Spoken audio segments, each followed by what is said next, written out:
Hi hello everyone, क्या कर रहे हो भाई? आई होप फाइन हो गए, बढ़िया हो गए, मस्त हो गए, मजे हो गए।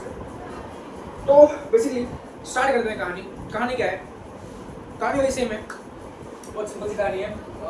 प्रेजेंट इंग्लिश 2000 ईयर्स वाला हमारा चैप्टर है। 4 लेक्चर्स में हो चुके हैं, 5वां लेक्चर है आज थियरी के बेसिस पे। This is the last lecture. तो एक बार रिकॉल करते हैं, फिर आगे बढ़ते हैं। तो शुरुआत की कहानी तो वही है कि हमने जब ये चैप्टर स्टार्ट किया था, तो चैप्टर स्टार्ट होने के साथ ही हमने क्या पढ़ा था? हमने 2 मैप्स के बारे में देखा था। इंडियन सब कॉन्टिनेंट के 2 मैप्स हमने देखे थे। एक था कौन सा वाला? एक था अल इदरीसी वाला, और एक उसके 600 साल बाद बना था।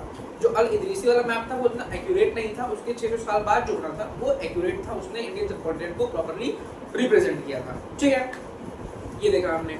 इसको देखने के बाद हमने देखा कि किस तरह से टर्मिनोलॉजीज चेंज हुई थी इन 1000 साल के टाइम पीरियड में। तो उसमें हमने सबसे पहले देखा कि 2 एग्जांपल्स हमने समझा, एक हिंदुइज्म का एग्जांपल और दूसरा फॉरेनर टर्म का एग्जांपल। तो हमने देखा कि किस तरह से इन टर्म्स का मतलब पहले कुछ और होता था और with changing time in terms का मतलब कुछ और चेंज हो गया। ठीक है, फिर हमने क्या देखा?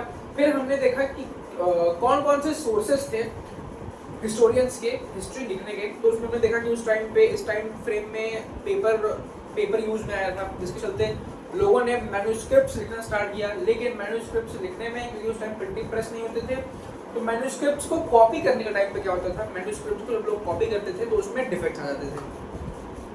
फिर हमने क्या देखा? इसको देखने के बाद हमने बेसिकली देखा,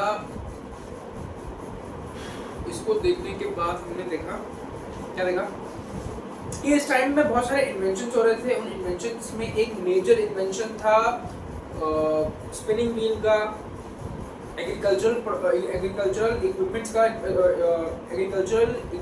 का इस टाइम पे क्या हो रहा था? इस टाइम पे उनका डेवलपमेंट हो रहा था, जिसके चलते एग्रीकल्चर को एक बूम मिलता है। उस एग्रीकल्चर में आने वाले मेजर चेंजेस के चलते क्या होता है कि लोग एग्रीकल्चर की तरफ शिफ्ट होते हैं। जब लोग एग्रीकल्चर की तरफ शिफ्ट होते हैं तो उनके ऑक्यूपेशन के बेसिस पे हम कास्ट सिस्टम बन जाता है, और ये कास्ट सिस्टम काफी रिजिड हो जाता है। ठीक, इतना देखा था हमने। जो लास्ट वाला लेक्चर था उसमें हमने बेसिकली क्या देखा? उसमें हमने देखा न्यू रीजन्स एंड एम्पायर्स के बारे में देखा। उसका अगर मेन कहानी की हम बात करें तो मेन कहानी यही थी कि अलग अलग रीजन्स की खुद की सेल्फ की आइडेंटिटी थी, लेकिन उसके साथ साथ उन पे कुछ जो बड़ी डायनेस्टीज थी, जैसे मुगल्स हो गए, तुगलक्स हो गए, खिलजीज हो गए, उनका भी इम्पैक्ट उनके एडमिनिस्ट्रेशन में, उनकी इकोनॉमी में देखने को मिलता है। बेसिकली ये थी अब तक की कहानी। आज हमको नेक्स्ट चैप्टर उठाना है। ठीक है, just a minute.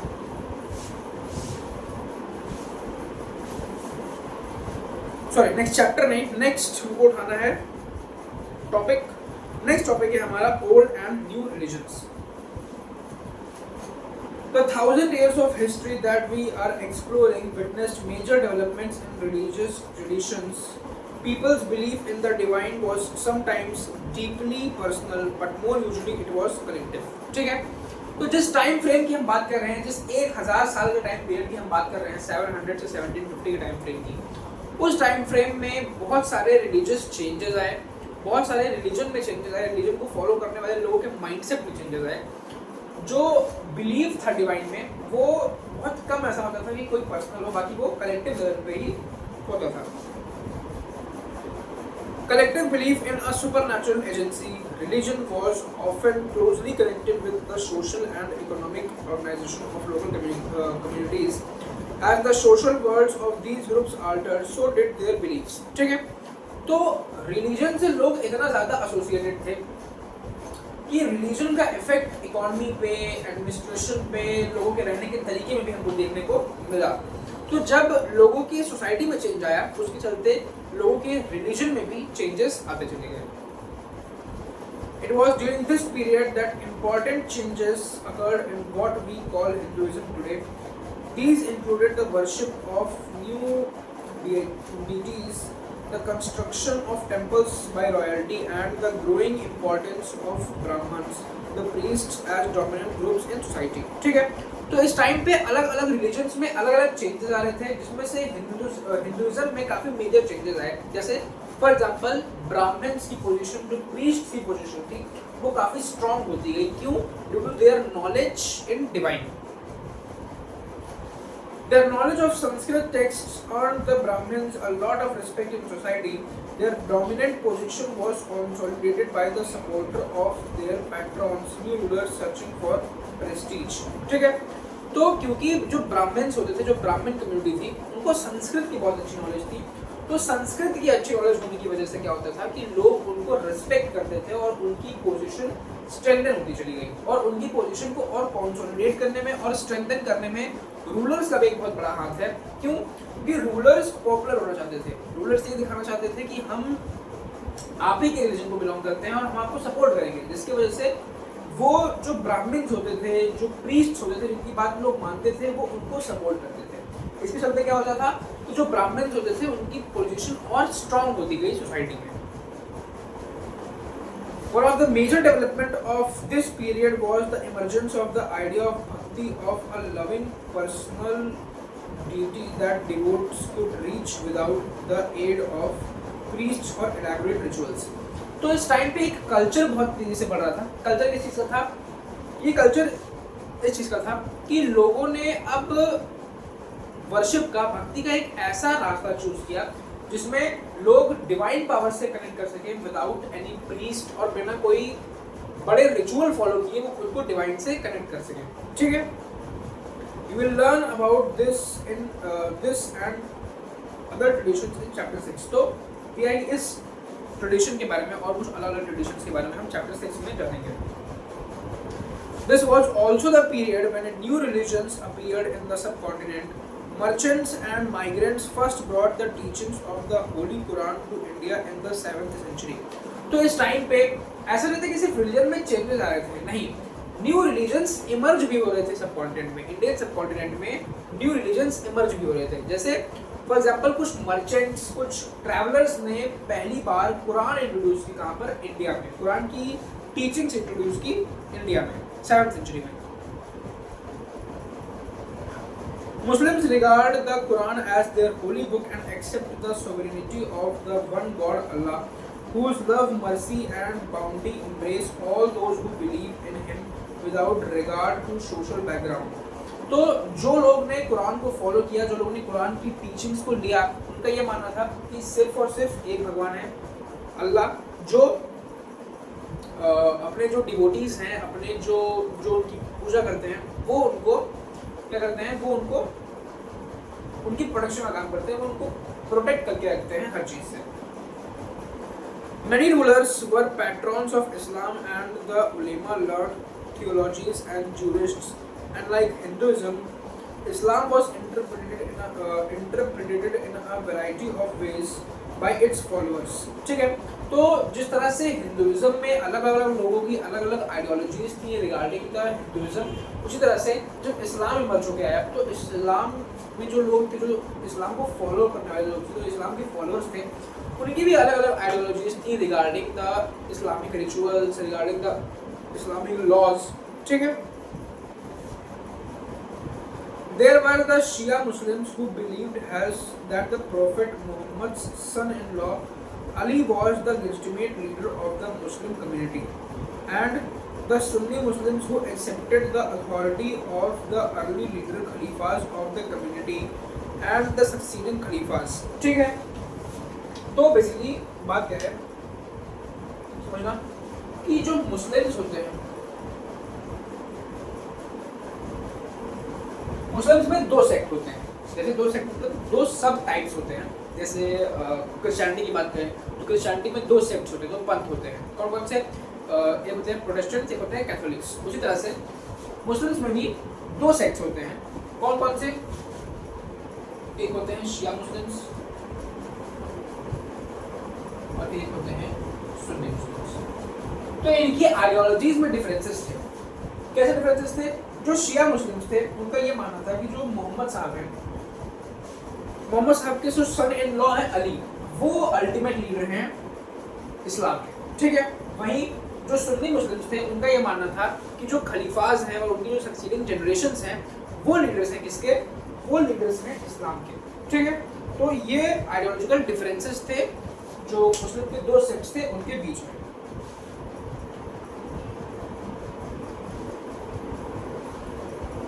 There were other important differences between the various schools of law, Hafi and Shafi, mainly in India and in theology and mystic traditions. इसी तरह से जिस तरह से इन दोनों सेक्ट्स के बीच में कभी-कभी कॉन्फ्लिक्ट होता था regarding Islamic laws, regarding Islamic teachings, उसी तरह से अलग-अलग कम्युनिटीज के बीच में भी हमको डिफरेंसेस देखने को मिलते हैं मल्टीपल बेसिस पे, क्योंकि अलग-अलग लोगों की अलग-अलग आइडियोलॉजीज थी इसकी वजह से। ठीक है, नेक्स्ट टॉपिक है thinking about time and historical periods. Historians do not see time just as passing of hours, days or years as a clock or calendar. Time also reflects changes in social and economic organization in the persistence and transformation of ideas and beliefs. ठीक है, तो जैसे हम देखते हैं कि हम गाड़ी में देखते हैं कि हाँ भाई 1 घंटा बीत गया, टाइम निकल गया, 2 घंटा बीत गया, टाइम निकल गया। हिस्टोरियंस जो होते हैं वो टाइम को passing hours, passing days, passing months की तरह नहीं देखते हैं। हिस्टोरियंस टाइम को चेंज की तरह देखते हैं कि एक टाइम फ्रेम में बहुत सारे चेंजेस आए, तो हिस्टोरियंस का माइंडसेट अलग होता है regarding the passing time. The study of time is made somewhat easier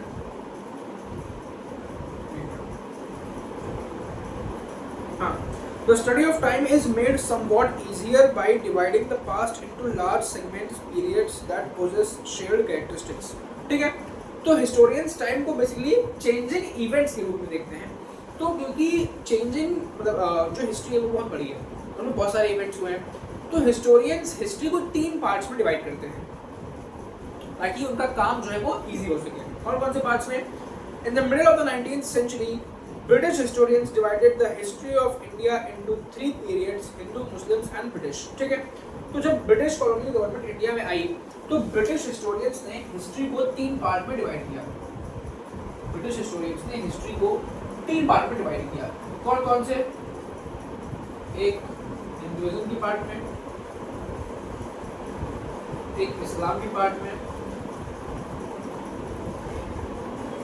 और तीसरा ब्रिटिश रूल के पार्ट में। तो ब्रिटिश हिस्टोरियंस ने इंडियन हिस्ट्री को 3 पार्ट्स में डिवाइड किया, बेसिकली हिंदूज के पीरियड में, मुस्लिम्स के पीरियड में और ब्रिटिश के पीरियड में। The division was based on the idea that the religion of rulers was the only important historical change and that were no other significant development in the economy, society और culture. तो basically ये division किस चीज के basis पे था? ये division rulers के चेंजिंग रिलीजन के बेसिस पे था कि इस टाइम में हिंदू रिलीजन वाले रूलर्स थे, इस टाइम में मुस्लिम रिलीजन वाले रूलर्स थे, इस टाइम में ब्रिटिश रिलीजन वाले रूलर्स थे। तो जो ब्रिटिश हिस्टोरियंस थे उन्होंने एक बेस माना, किस चीज को? उन्होंने बेस माना रूलर्स के रिलीजन को। उन्होंने बाकी जितनी चीजें थी, इकोनॉमिक चेंजेस जो आए, जो डेवलपमेंटल चेंजेस आए, उन सबको नेग्लेक्ट कर दिया। It was not good. Such a division also ignored the rich diversity of the subcontinent. और इसके चलते क्या हुआ कि इतनी जो रिच डाइवर्सिटी थी हमारी कॉन्टिनेंट की, अलग अलग तरह के लोग रहते थे, उनको ब्रिटिश हिस्टोरियंस ने इग्नोर कर दिया। Few historians follow this periodization today. Most look to economic and social factors to characterize the major elements of different movements of the past. ठीक है, तो कुछ हिस्टोरियंस आज के टाइम में इस डिवीजन को मानते हैं। कुछ हिस्टोरियंस आज के टाइम में जो इवेंट्स हुए, जो हिस्टोरिकल चेंजेस आए, जो इकोनॉमिकल चेंजेस आए, उनके बेसिस पे हिस्ट्री को डिवाइड करते हैं। The histories you read last year included a wide range of early societies, hunter-gatherers, early farmers, peoples living in towns and villages, and early empires and kingdoms. ठीक है, तो कहा जा रहा है कि जो हिस्ट्री आपने पिछले क्लास में पढ़ी, वो हिस्ट्री बेसिकली किस चीज़ के साथ डील करती है?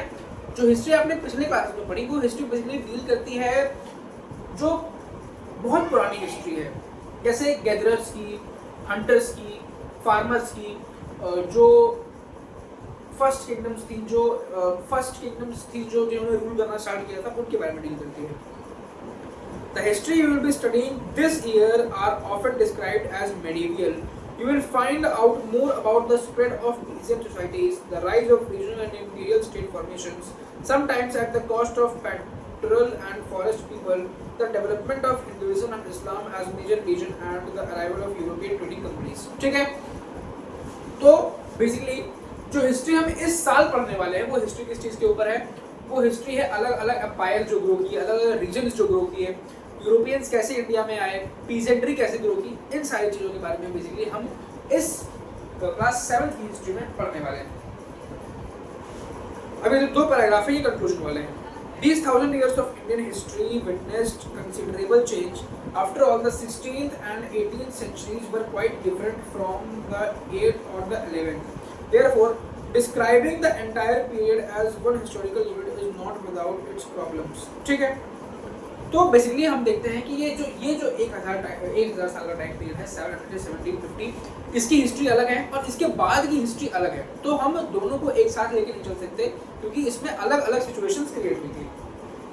Moreover, the medieval period is often contrasted with the modern period. Modernity carries with it a sense of material progress and intellectual advancements. This seems to suggest that the medieval period was lacking in any change whatever. ठीक है, तो अगर हम medieval period और modern period को compare करें तो medieval period में हमको डायनेस्टीज का राइज देखने को मिलता है। उसी के साथ साथ अगर हम मॉडर्न पीरियड को कॉन्ट्रास्ट करें तो मॉडर्न पीरियड में हमको टेक्नोलॉजीज का एडवांसमेंट्स का राइज देखने को मिलता है। But of course we know this was not the case. During these 1000 years, the societies of the subcontinent were transformed often, and economies in several regions reached a level of prosperity that attracted the interest of European trading companies. ठीक है, तो basically ये जो time frame है 700 से 1750 का, इस time frame में इंडियन इकोनॉमी ग्रो कर रही थी क्योंकि इंडियन जो रीजनल स्टेट्स थे वो ग्रो कर रहे थे, इसके चलते इकोनॉमी ग्रो कर रही थी। इस ग्रोइंग इकोनॉमी ने अपनी तरफ अट्रैक्शन खींचा किसका, यूरोपियंस का। As you read this book, look out the signs of change and the historical processes at work. Also, whenever you can compare what you read in this book with what you read last year, look out for changes and continuities wherever you can. Look at the world around you to see that else has changed or remained. ठीक है, तो basically अगर इस पूरे paragraph में तुमको एक सार दूँ तो पूरे पैराग्राफ का सार यही है कि इस टाइम फ्रेम में इंडिया ग्रो कर रहा था, जिसके चलते इंडिया ने अट्रैक्शन खींचा किसका, यूरोपियंस का, जिसके चलते हम दोनों सालों को बुला रहे हैं। ठीक है, इसी के साथ ये चैप्टर बेसिकली जो है ये चैप्टर बेसिकली थियरी के बेसिस पे हो जाता है थियरी एंड। अब जो नेक्स्ट लेक्चर होने वाला है हमारा कल का, उसमें हम इस चैप्टर के बेसिकली NCERT के सॉल्यूशंस करने वाले हैं। ठीक है, NCERT सॉल्यूशंस का सेम पैटर्न रहेगा जैसे ज्योग्राफी में किया था कि मैंने ओनली बताया था, मैंने उनको कीवर्ड्स दिए थे, की पॉइंट्स दिए थे और कहा था कि आंसर खोज लेना, या फिर बुक में मार्क कराए थे एक दो जो मुझे लग रहा था कि नहीं मिलेंगे, एज इट इज वर्ड लिखना पड़ेगा NCERT का, वो मैंने बुक में मार्क करा दिए थे। तो पैटर्न सेम रहेगा, इसके लिए NCERT सॉल्यूशंस डिस्कस करने का। तो आई होप चैप्टर की थियरी पूरी समझ में आई होगी। अगर थियरी समझ में आई है तो क्वेश्चंस बन जाएंगे। और इस नोट, शुक्रिया एवरीवन, मिलते हैं नेक्स्ट क्लास में, तक बाय।